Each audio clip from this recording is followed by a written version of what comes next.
ጤና ይስጥልኝ የተከበራችሁ አድማጮች። ዛሬ አንድ አጠር ያለ አንዳች ቁም ነገር ያስጨብጣል ብዬ ያሰብኩትን ትረካ አስደምጣችኋለሁ። ትረካ 2 ቻናል ላይ ደግሞ ጠላፊው የተሰኘው የቶማስ ዋልሽ ረጅም ልቦለድ በተከታታይ ክፍል እየቀረበ ነውና እንድታዳምጡ ተጋብዛችኋል። ላይክ፣ ሼር፣ ኮሜንትና ሰብስክራይብ ማድረግ አይረሳ። ወደ ትረካው እናልፋለን።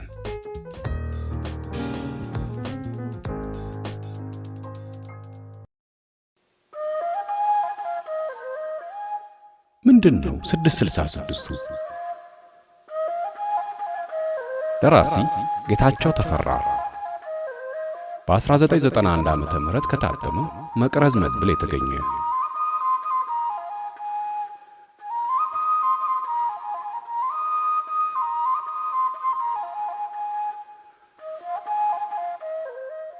እሱም ብሎ ደግሞ መጽዋዕት ሰጪ፣ መተተኛ፣ ሰይጣን፣ የሰይጣን ቁራጭ።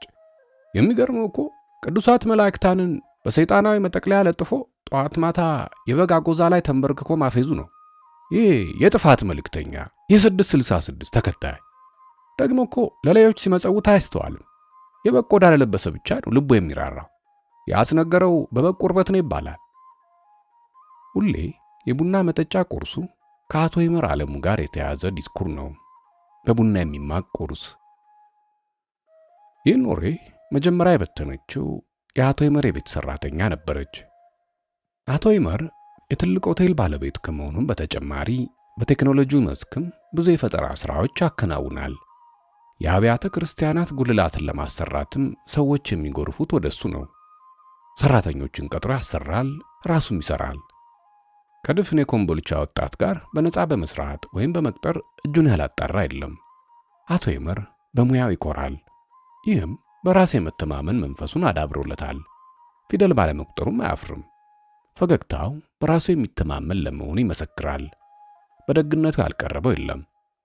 አቶ ይመር ይሄ ቸግሮኝ እንዲሆኜ ላለው ሁሉ ሁልጊዜ ስርጉድ በምትለው ጉንጮ የሚታጀበውን ደማቅ ፈገግታ በመለገስ እንዳመጣጣቸው በአዎንታ ይመልሳል። ስለ አቶ ይመር የስሚ የደረሰው ስግደት ለማድረስ ይቃጣዋል። ያለው ሲራመድ ዱካውን እየረገጥኩ ተከተለው። ምናልባት ፍንጣሪው ወደ ኪስ ይገባ ይሆናል ነው መቼም የማህበረሰባችን ታላቁ መርህ። የሚንጠባጠበውን ምናምንቴ ለመቃረም ከአቶ ይመር ዱካ ሰው ተብዬ አይጠፋም። ሰሞኑን የአቶ ይመር ፈገግታ እንደ ጧት ጤዛ ረግፋለች። ያልተጓደሉት ተለምዶቹ ከብረት ጋር መታገሉና በበግ አጎዛ ተጠቅልሎ ግድግዳ ላይ ከተሰቀለው ከገብርኤል ምስል ስር በተነጠፈው አጎዛ ላይ ተደፍቶ ቀን ከሥራ መልስና ሌሊት በ9 ሰዓት የሚያደርገው ጸሎቱ ብቻ ናቸው። ይህ ሁሉ ሀብት ኖሮት ገብርኤልን የመሰለ መልአክ በቁራጭ በግ ቁርበት በጥቁር አጎዛ ላይ ሰቀለው። ማንም ሊረጋግጠው የሚችለው የቤቱ ሳሎን ሳይቀር በአሸበረቀ የአረብ ምንጣፍ ተንጣሎ እንዴት መኝታ ክፍሉን በጥቋቁር የበግ አጎዛ ማስዋብ ወደደ? የምትገረመው የቤት ሰራተኛው ዓለሚቱ ምርመራ ጀምራለች። ሁሌ የአቶ ይመርን ጸሎት በበሩ ቀዳዳ ጮልቃ እየተመለከተች ጭንቅላቷ እስኪዞር በሐሳብ ሰመመን ጭልጥ ብላ ትሄዳለች። ማትገባበት ቀዳዳ የላትም። አንድ ቀን ከቀኑ 7 ሰዓት ተኩል አካባቢ ላይ እንደ ልማዷ አቶ ይመር ጸሎት እያደረገ ባለበት ወቅት በበሩ ቀዳዳ ጮልቃ ትመለከታለች። በዚች በሰይጣናዊ መተት በተሞላች ዓለም እኔ እንዴት ነው ሥራ የማገኘው? ትምህርቴን ከጨረስኩ 14 ዓመታት ተቆጠሩ። እንዲያው ለመሆኑ ሥራው ተገኝቶ ተወዳደሪ ብባልስ ምን መልሳለሁ? ሁለመናው ተረስቶኝ በኖ ጠፍቶ በአእምሮ የቀረ ነገር ቢኖር ከነብርቄ ጋር የትምህርት ክፍለ ጊዜ ዘግተን ሜዳ ላይ ተዘርግተን የምንተረተረው የወሬ ጥቅል ብቻ ነው። የክፍል ደረጃዬም ኔጌቲቭ 12ኛ ነኝ ብላ አሰበች። ወዲያው በኀፍረት ፈገግታ ፊቷን ቅጭም አደረገችው። እንባ መልሶ ግጥም አለ። የፈተና ሰዓት ጎበዝ ፍለጋ የሚደረገው ሩጫ ታወሳትና አንገቷን ድፍት አደረገች። አቶ ይመር ጸሎቱን ጨርሶ በሩን ብርግድ ሲያደርገው ግንባሯን ገጫት።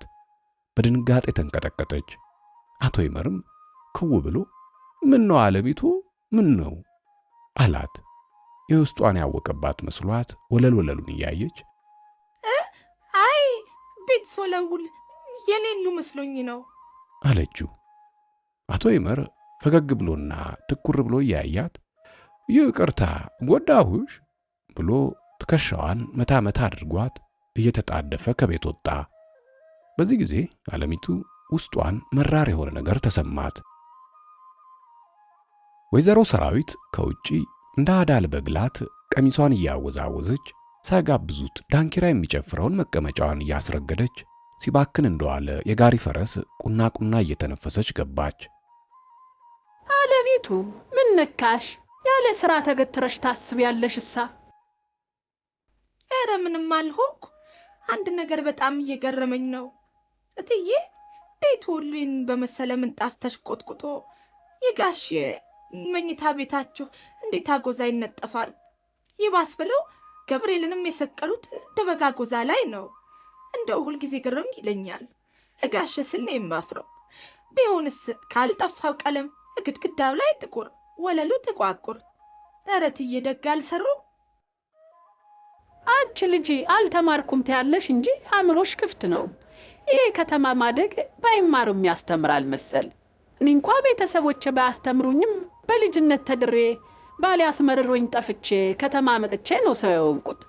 ከይመር ጋር ከመጋባቴ በፊት አንድ ቡና ቤት ስሰራ ያወቅኩት ብዙ ነው እና ስለ መኝታ ቤታችን ብዙ ነገርኩት።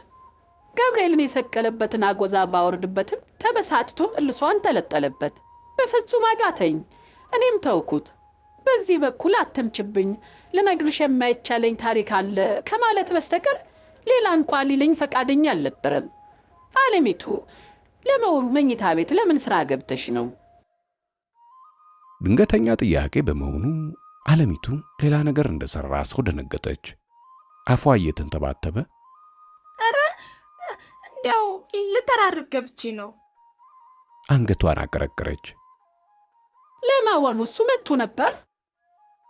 የወይዘሮ ሰራዊት አጠያየቅ አቅጣጫው ገባት። እንዲህ አይነት የጥርጣሬ ጥያቄ ጠይቃኝ አታውቅ። ዛሬ ምን ሰማች አለች በሐሳቧ።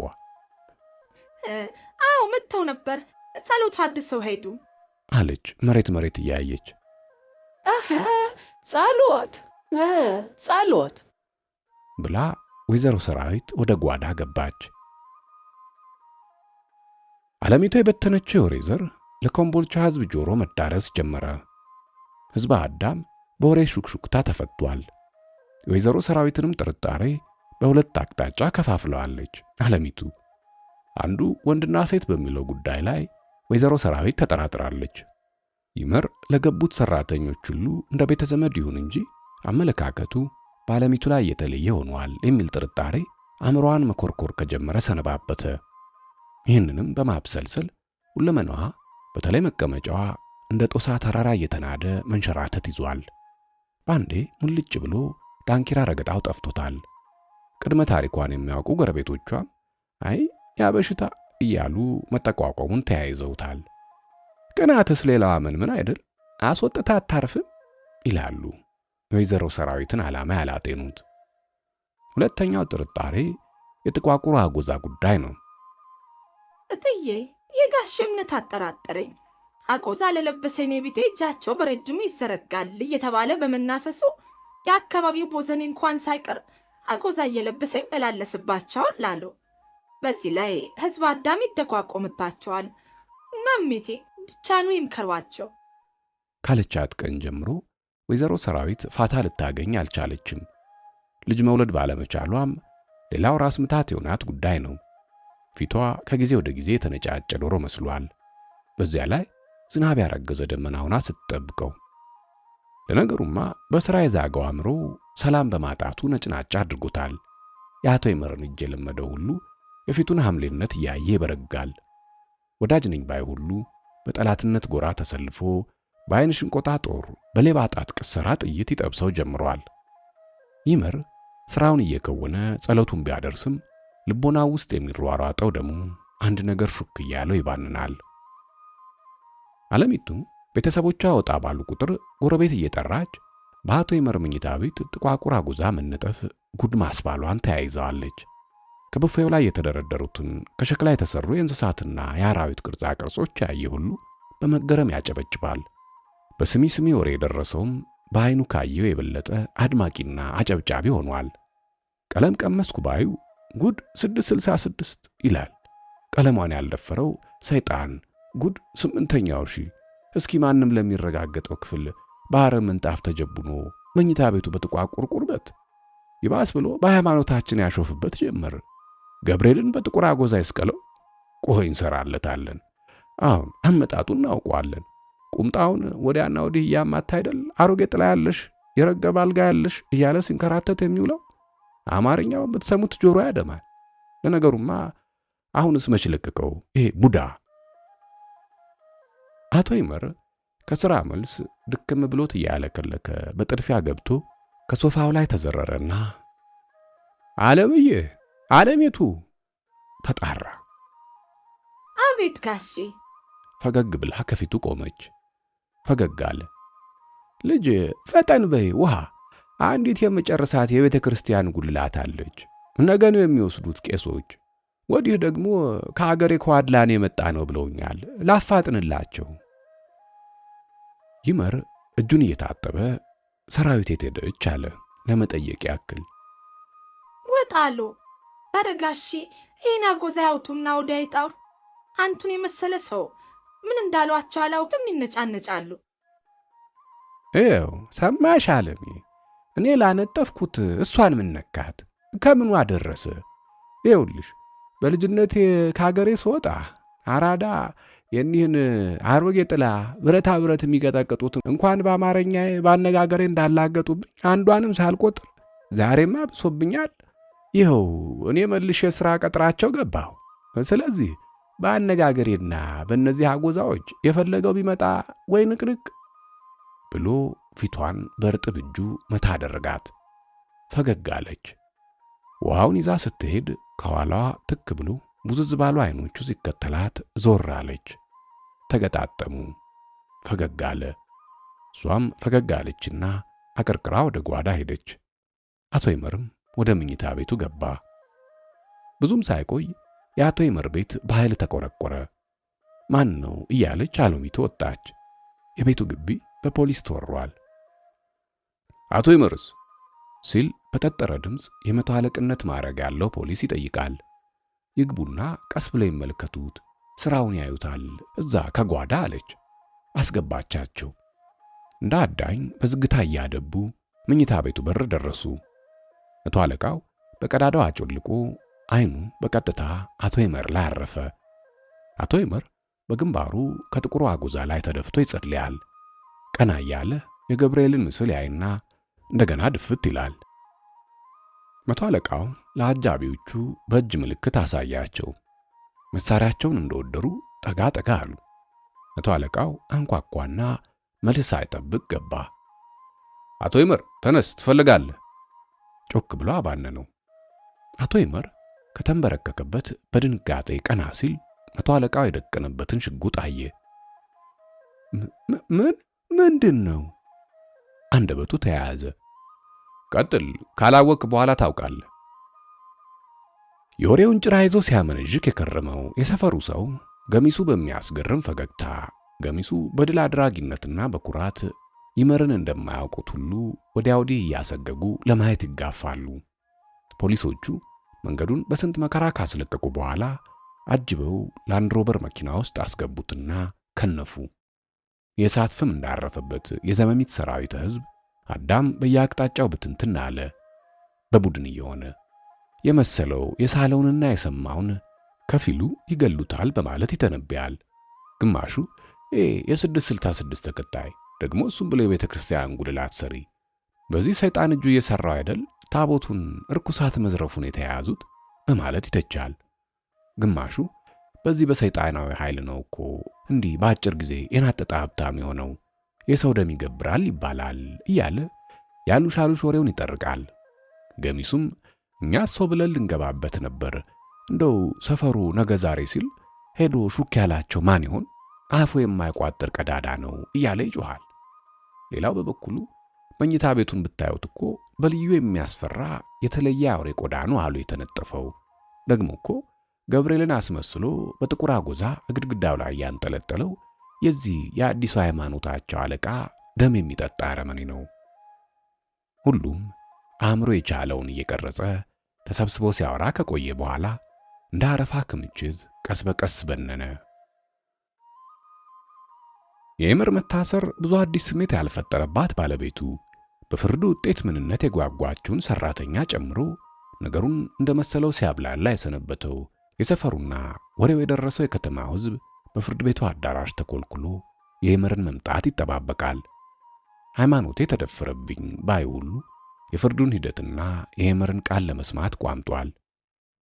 አቶ ይመር በተረጋጋ መንፈስ በፖሊስ ታጅቦ ገባና ሕዝቡ ፊት አንገቱን ደፍቶ ቆመ። ነጭ መነጽራቸውን የሰኩት ዳኛ በጣውላ መዶሻ ጠረጴዛውን መታ ካደረጉ በኋላ የተከሳሽ ቃል በቀጥታ ለሕዝብ መቅረቡ ስላለው አስተማሪነት ካስረዱ በኋላ የተከሳሽን ቃል ሕዝቡ እንዲያደምጠው ያክል ብቻ በመፈለግ ከተለመደው የፍርድ ሂደት በተለየ መልኩ ተከሳሽ ታሪክን እንዲያቀርብ አዘዙ። ሕዝቡ ለጊዜው ግራ በመጋባት እርስ በርስ ሲሾካሾክ ገባ። አቶ ይመር ጉሮሮውን ሳለና ታሪኩን ቀጠለ። በእውነት ትንሿን ነገር የወር የዘመቻ ነፍስ ሲዘራባት በሕይወቴ የመጀመሪያ ጊዜ አጋጠመኝ ብሎ ሲጀምር ሕዝቡ በቀስታ አጉረመረመ። ታሪኩን ለመቀጠል ተሳነው። እንባው ዝርግፍ አለ። እየተናነቀው ቀጠለ። እኔ የተወለድኩት በዋድላ ድላንታ ነው።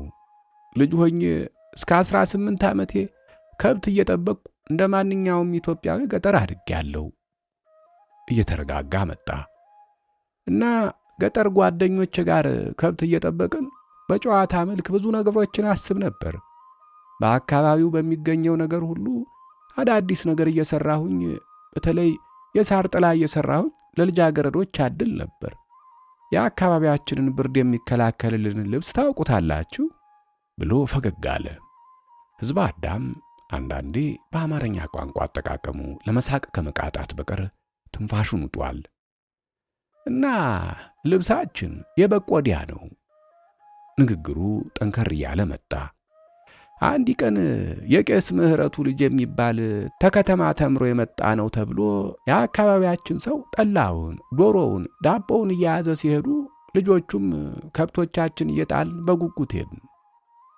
ንግግሩን አቋረጠና ዓይኑን በመሐረብ ይጠርግ ገባ እና የለበሰውን ልብስ ጥዲያቱን ሳይ አንድ ነገር ውላ አለብኝ። በቃ ሁሌ እንደሱ መሆን ብቻ ሆነ ሐሳቤ። ከዕለታት አንድ ቀን ብቻዬን በጎች ስጠብቅ ኃይለኛ ዝናብ መጣብኝ። መጠለያ የሚባል የሌለበት ሜዳ ላይ ነበርኩ። ደበደበኝ። በጣም ሲበርደኝ አንድ አካባቢ ተከማችተው የሚዘንብባቸው በጎች መሃል ገባሁ። እኔም ጥቁር አጎዛዬን ለብሼ በግ መስዬ ደበደብ ነበር። ታዲያ በጎቹን አተኩሬ ሳያቸው ሁሉም ጥቃቁር ነበሩ። በሐሳብ ጭልጥ እንዳልኩኝ እሳት ነደደና አንዳች ነገር ፈነደያ። ነፍሴን ያወቅኩት ተመሸ በኋላ የአውሬ ሲሳይ ልሆን ትንሽ ጊዜ ሲቀረው ነበር። ብዙዎቹ በጎቼ በእሳቱ ተለብልበው ተፈነጋግለዋል፣ ሙተዋል። የቀሩት ተበታትነው የት እንደገቡም አላወቅኩም። እኔም ደመ ነፍሴን ወደ ቤት ሄድኩኝ። ስለ በጎቹ ስነግራቸው አባቴ በብርዱ ላይ አለንጋ ጨመረልኝ። ወድጄ ስትጠላ አገረፈኝ። እኒያን ጥቋቁር አጎዞችን ምኝታዬ ላይ አውልቄ እንደተውኳቸው ሊነጋጋ ሲል ኮብልዬ ወደ ደሴ መጣሁ። እኔም በግ ሆኜ ከመቅረት በዚሁ አጋጣሚ ተላቀቅኩ። ተልጅነቴም ብልህ ነበርኩኝ። ያኔ አራዲያ ብረት ምጣድ ሲቀጠቅጥ አብሬውት ኮረኮር ላላካው ከነበረው አባተ ሁሴን ብዙ ነገር ተምሬ ቀስ በቀስ እዚህ ደረስኩ። ሀብት ያገኘሁ ጊዜ እንደ ቄስ ምህረቱ ልጅ ሆኛለሁ ብዬ ዘመዶችን ልጠይቅ ብሄድ አውሬ በልቶታል ተብዬ የዛን ጊዜ ልብሶች የነበሩትን አጎዞችን ሰቅለው እየየ እያሉ እንደሚኖሩ በተለይ እናቴ በእኔ ሐዘን ተካክና መሞቷን አባቴ ነገረኝ። በኋላ አጎዛዎቹንም ለማስታወሻነት ይዣቸው መጣሁ። መብረቁ በጎቹ መሃል ወርዶብኝ ነፍሴን ስቼ እንደገና በባነንኩ ጊዜ በስመ አብ ገብርኤል አውጣኝ እንዳልኩት እሱ በኪነ ጥበቡ ስላወጣኝ የመልአከ ገብርኤልን ምስል ከጀርባዬ ለብሳት በነበረችው አጎዛ ላይ እንዲሁም የመልአከ ገብርኤልን ምስል ከጀርባዬ ለብሳት በነበረችው አጎዛ ላይ እንዲሁም የበፊቷን አጎዛ አንጥፌ ጠዋት ማታ ስጸልይ መነሻዬን እያስታወስኩ እንዲያስደስቱኝ ነው። ሌሎችም ምንጣፎች ጥቋቁር ያደረግኳቸው እኒያ በአጋጣሚ እንዲሞቀኝ መካከላቸው ገብቼ እንዳለሁ ለእኔ ሕይወት ቤዛ ሆነው ያለቁትን በጎች እንዲያስታውሱኝ ነው። ደግሞም እያስታወሱኝ ነው። ይኸውላችሁ መኝታ ቤቴ ስገባ ሁሌ ዝናብ የደበደበኝ ይመስለኛል። የትናንቱ ቆዳ ለባሽ የዛሬው ቆዳ አንጣፊ ቢሆን ምኑ ይገርማል? ቆዳ ሲለበስ ያልገረመ ሲነጠፍ ይገርማልን? ቅርጻ ቅርጽ የተባሉትም ገጠራያቸው የነበሩትን እንስሳትና አራዊት ስለምወድ በልጅነቴ ስጫወት በጭቃ ያሰራቸው የነበሩትን በሸክላ ያሰራኋቸው ናቸው። እኔ ጥርሴን ነክሼ ስሰራ ጥበቡን ስማር እዚህ ደረስኩኝ። ለአጎዛ ለባሽ የኔ ቢጤዎችም የማልጨክነው እኔነቴን ስለሚያስታውሱኝ ጓደኞቼ እየመሰሉኝ ነው። እና እውነት አሁን ምኑ ላይ ነው ሰይጣንነቴ? ምኑ ላይ ነው? ይሄ ምንድን ነው የምትሉት? እኔ ቁጥር አላውቅም። 666 የምትሉት ያው ገብርኤልንም ከሌላው ምስል ጋር አስተያየታችሁታል። እሱ ግን ያው ገብርኤል ነው። በርካታ ተነፈሰና በሉ እስኪ ፍረዱ ሲል ከአፍ እስከ ገደፍ ጢም ብሎ በተመስጦ ሲያዳምጥ የቆየው ሕዝብ በረጅሙ ተነፈሰና እንዳፈረች ልጃገረድ በአንድነት አቀረቀረ።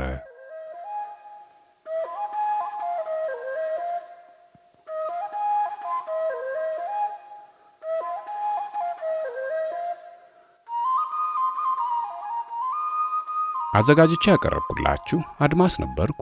በቀጣይ ትረካ እስከምንገናኝ መልካም ጊዜ